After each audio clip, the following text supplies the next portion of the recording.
So we hope that you're having a great start to your morning as well, but newsflash, it's hot. It is hot. Yeah, we were talking earlier. This shift is great, especially when you go home or go to the pool or something. Pool, yeah. But Ian, I don't know. It might actually be getting too hot to go to the pool at this point. In Roanoke County, about 1/3 of the schools are in need of upgrades, but based on current funding models, it will take decades to tackle that list. Major renovations, like at Cave Spring High School, are needed at another 9 of the 27 schools in the district. And the school board says the projects need to be done now. The estimated total price tag on all of those projects is about $170 million. And next year, teachers at Richmond Public Schools will no longer have to pass a drug test before stepping foot in the classroom. The school system's lifting the mandatory pre-employment drug testing. The only exception is for positions which serve a safety function like bus drivers and security officers. The school system approved that change earlier this year as a way to save some money. There's a lot of movies. I actually have on my list. I know, Lion King premieres Friday. Yep. Yeah. So that's a big one. So you might want to do that Friday or Saturday. It's probably a good idea. Anything to stay cool in this kind of heat because it's so dangerous. Yeah, absolutely. Whew, Ian, and when you say cool down, you mean relatively. We're not talking like, fall-like temperatures. It's still going to feel like summer, just not nearly as brutal. After a tie-breaking vote, the town of Pulaski decided to allow Pulaski Medical to expand. This all comes after the town's planning commission recommended they deny the clinic's request back in February. The town's mayor says this was simply a land use decision based on a zoning ordinance to write a special exemption for them to expand their outpatient mental health and substance abuse facility. The council met behind closed doors discussing the issue for nearly an hour. The final vote was 4-3. We're expecting Pulaski Medical's attorney to follow up with us later this morning. A tick on your eyeball. Do you wear contacts? Like when people talk about their eyes, it makes me want to cry. Yeah.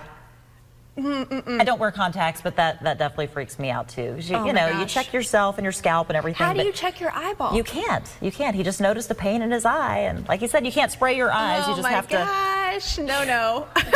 It's so scary. That is the stuff that nightmares are made of. So scary. Oh my goodness. Okay, well, you're watching WDBJ 7 Morning. Stay with us.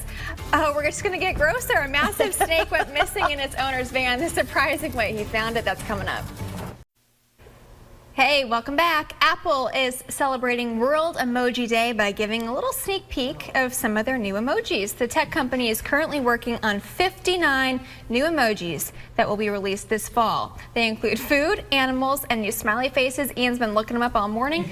Apple's also trying to add more diverse emojis. They plan on releasing disability-themed emojis with prosthetic limbs, even a guide dog. All right. If we didn't gross you out enough with the tick on the eyeball, the owner of a missing 9-foot-long anaconda found his beloved pet. Eric, the reptile guy, made an emotional plea for the snake named Bertha. He says she escaped from a bin in his van. He ended up discovering the snake back in his van, the same place she escaped. A happy ending there for Eric and his pet Bertha. He says he's going to buy a padlock so she doesn't slither away again. Good morning, everybody. 5:30 on this Wednesday morning. Thank you so much for waking up with us. I'm Kimberly McBroom. And I'm Caitlin Francis, in for Niecy Payne. It's hump day. It is hump day, halfway through the work week. And it's a hot one. Yes. It's uncomfortably hot. In Henry County, a manhunt is underway for this man. He's accused of kidnapping one person and shooting another in Eden, North Carolina.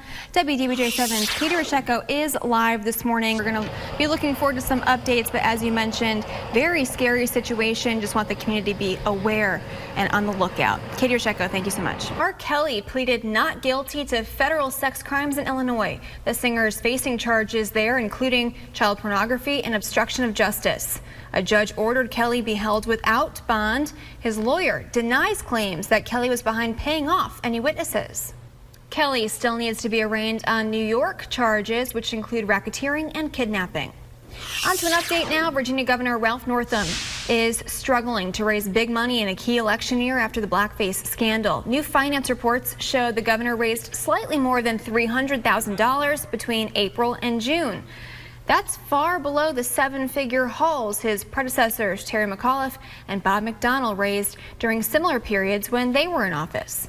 Virginia governors cannot serve consecutive terms, but off-year legislative elections are typically their biggest fundraisers. So, moral of the story, This heat's going to stay with us for a while, and it's going to feel very uncomfortable. So make sure that we're checking on the little ones, our elderly neighbors and friends, as well as our pets. Make sure that everybody's staying safe and hydrated. With the hottest temperatures of the year by far, absolutely want to do that. All right, thanks, Ian. And speaking of that heat, the cost of keeping cool is heating up thanks to a looming ban of what used to be the most common refrigerant used in air conditioners. The coils in older systems use something called R22 refrigerant. It's more commonly known as Freon, which is getting tougher to find. That's because the chemical is being phased out by 2020 to protect the environment. So if your air conditioner uses Freon, be prepared to pay more for those repairs. Egan also mentioned to me they're planning to launch a Lynchburg magazine in the next 6 to 9 months to kind of expand their coverage and offer something for the Lynchburg families there too. And, you know, like you were saying, it's one thing to Google a topic or to read an article, but it's another to have that direct one-on-one contact with a professional. And maybe get some feedback on those tougher conversations or some suggestions that you know are coming from good sources. Yep. We need all the help we can get as parents. I bet. Well, thanks for staying with us here this morning. Coming up, the coach ejected from a baseball game. He's going viral. We're going to explain why and what's trending. All right, let's take a look at what's trending this morning. Are you feeling lucky? If so, buy yourself a scratch off, maybe Powerball or Mega Millions. It is National Lottery Day. Did you know lotteries date all the way back to the 15th century? Back then, the money raised would help feed and clothe the poor, as well as strengthen village defenses. Well, today, funds raised go towards things like school, roads, and government programs. Frank Robb, the Florida man we told you about who captured that alligator in Humboldt Park, threw out the first pitch at the Cubs-Reds game at Wrigley Field in Chicago. 5-foot alligator eluded capture for several days last week in the lagoon at Humboldt Park, but Robb was brought in with a new strategy for luring that gator out of hiding. Finally, I love this. There he goes. He's out of there. 6-year-old coach was ejected from the Northwoods League All-Star game. Coach Drake had a little meltdown, you can see, arguing with the ump over balls and strikes. Got hot. Kid got hot. Look at him kicking dirt on the ump. There he goes. He's out of there. He's wagging his finger, though. He's coming back, throwing bats. He was not feeling it.